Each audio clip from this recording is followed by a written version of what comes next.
प्यारे बच्चों, आज हम लोग कक्षा 9 सामाजिक विज्ञान के अंतर्गत लोकतांत्रिक राजनीति में संस्थाओं के कामकाज के विषय में अध्ययन करेंगे।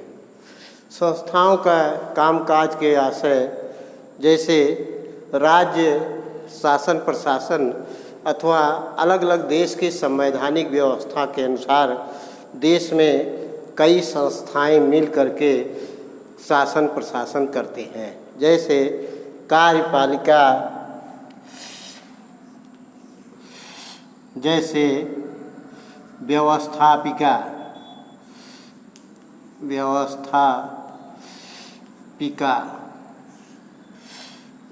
दूसरा कार्यपालिका,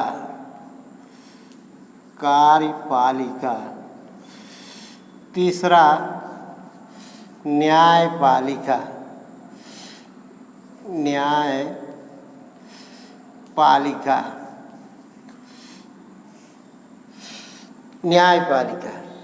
ये शासन करने के, किसी भी देश के शासन करने के ये 3 अंग होते हैं।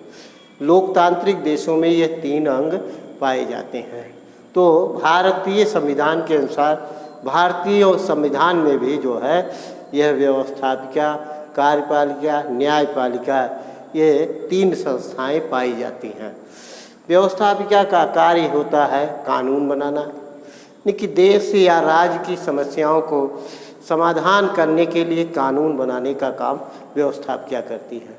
दूसरा कार्यपालिका उस कानून को लागू करती है अथवा क्रियान्वित करती है।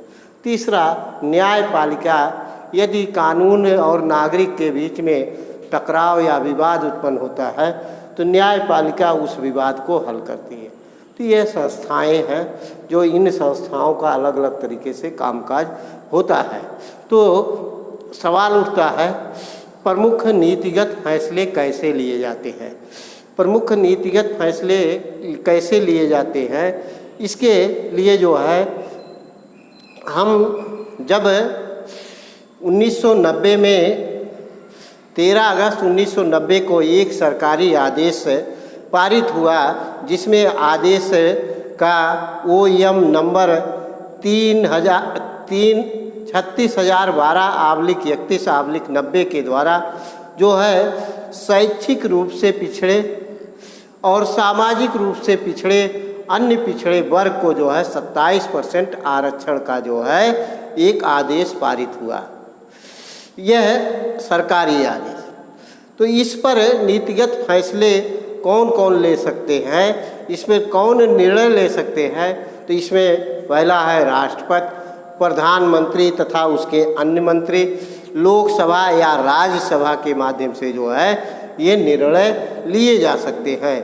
तो ये उन्हीं की इस तरह से ये जो 27% आरक्षण का उस पर विवाद उत्पन्न जब होता है, क्योंकि उस आदेश को जो है, जो सरकार के द्वारा जो आदेश निकाला जाता है, उस आदेश के विरोध में जगह जगह आंदोलन होते हैं। उसमें बहुत सारे छात्र जो है उसकी आत्मदाह भी कर लेते हैं। तो इससे जो है वह कानून विवादित हो जाता है। तो उस कानून को जो है फिर न्यायपालिका के माध्यम से हल हो दिया जाता है और न्यायपालिका अपने निर्णय के माध्यम से जो है यह कहती है कि सोशली एवं एजुकेशनली बैकवर्ड अन्य पिछड़े वर्ग को जो है 27% आरक्षण दिया जाना चाहिए।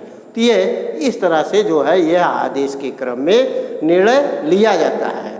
तो ये यानी कि निर्णय करने वाले आपको बताया गया। निर्णय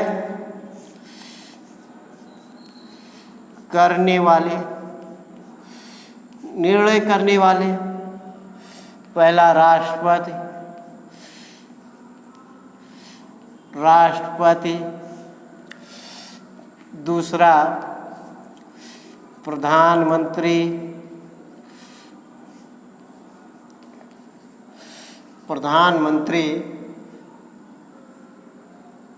तथा अन्य मंत्री, अन्य मंत्री, अन्य मंत्री।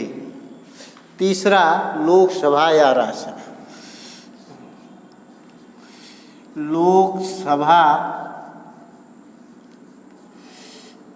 और राज्यसभा, लोकसभा और राज्यसभा, ये निर्णय करने वाले लोग हैं। चौथा न्यायपालिका, न्यायपालिका, न्यायपालिका, ये सब निर्णय करने वाले लोग हैं। राजनीतिक संस्थाओं की आवश्यकता, यानी कि राजनीतिक संस्थाओं की क्या आवश्यकता है? राजनीतिक संस्थाओं की आवश्यकता,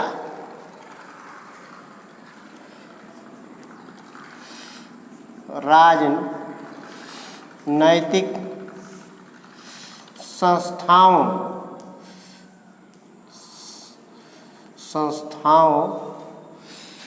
की आवश्यकता,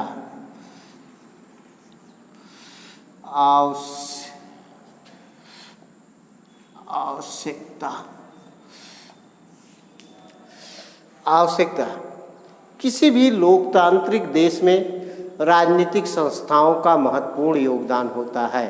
राजनीतिक संस्थाओं के माध्यम से जो है महत्वपूर्ण फैसले लिए जाते हैं। जैसे प्रधानमंत्री और कैबिनेट महत्वपूर्ण नीतिगत फैसले लेते हैं। जो भी देश या राज्य के विषय में महत्वपूर्ण नीतिगत फैसले होते हैं वो प्रधानमंत्री तथा उसकी कैबिनेट के द्वारा जो है लिए जाते हैं। दूसरा है मंत्रियों द्वारा लिए फैसले को लागू करने वाले नौकरशाह। जो मंत्री के द्वारा फैसले लिए जाते हैं उस फैसले को नौकरशाह अथवा IAS, PCS जो भी प्रशासनिक अफसर है, अधिकारी है, वो अधिकारियों के द्वारा जो है उसे लागू कराने का काम किया जाता है। यदि यानी कि उस लागू करने में जो है कहीं पर नागरिक और समाज के बीच में विवाद उत्पन्न होता है या नागरिक तथा सरकार के बीच में विवाद उत्पन्न होता है तो तीसरा न्यायपालिका अथवा सर्वोच्च न्यायालय के द्वारा जो है उस विवाद को हल करने का काम किया जाता है। तो इस तरह से जो है यानी कि संस्थाओं, राजनीतिक संस्थाओं की आवश्यकता होती है।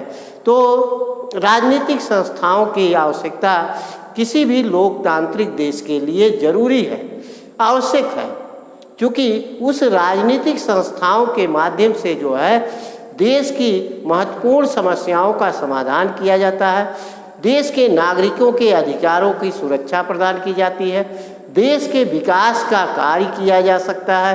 तो ये सारा जो है यानी कि राजनीतिक संस्थाओं की इसलिए आवश्यकता होती है। आगे अगले दिन आपको संसद के विषय में पढ़ाया जाएगा। संसद अथवा व्यवस्थापिका, संसद या व्यवस्थापिका, इसके विषय में अगले दिन बताया जाएगा। तो आज यहीं तक आप लोग इस वीडियो को देखें और किताब के सहारा लेकर के नोट्स बनाने का काम करें। धन्यवाद।